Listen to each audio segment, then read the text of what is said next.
अस्सलाम वालेकुम नाज़रीन, ये है वर्ल्ड न्यूज़ उर्दू। सबसे पहले हेडलाइंस। वज़ीर आज़म और सदर का तुर्की में ज़लज़ले पर इज़हार अफसोस, तुर्क कौम के साथ खड़े हैं वज़ीर आज़म।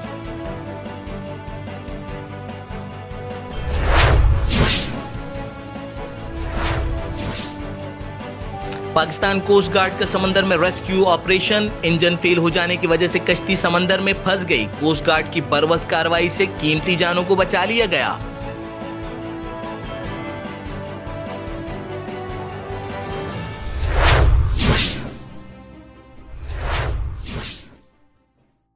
मुल्क भर में कोरोना के वार तेज, 11 अफराद जान की बाजी हार गए, 108 नए केसेस रिपोर्ट।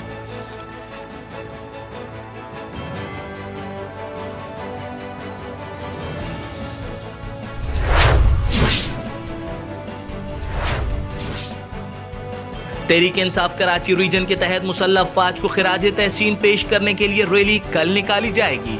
रैली दिन 1 बजे मज़ार कायद से 3 तलवार तक निकाली जाएगी।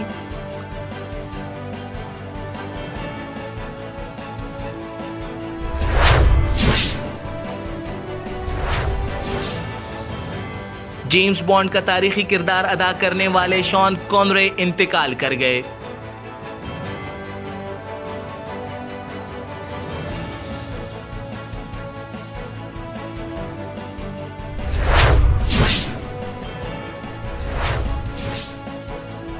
शेख वेलफेयर एसोसिएशन के जिम्मेदार सदरुद्दीन शेख से मलीर में मुख्तलिफ मकातब फिक्र के लोगों की मुलाकात, समाजी कामों पर तबादले ख्याल भी किया गया।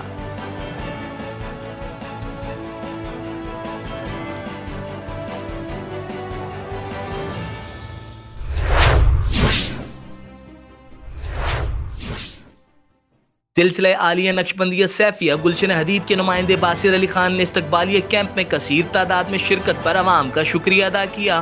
बोले किबला सुहेल सरकार की सरबराही में इस्लाम और पाकिस्तान की फलाह के लिए काम करते रहेंगे। मजीद खबरों के लिए देखते रहिए वर्ल्ड न्यूज़ उर्दू।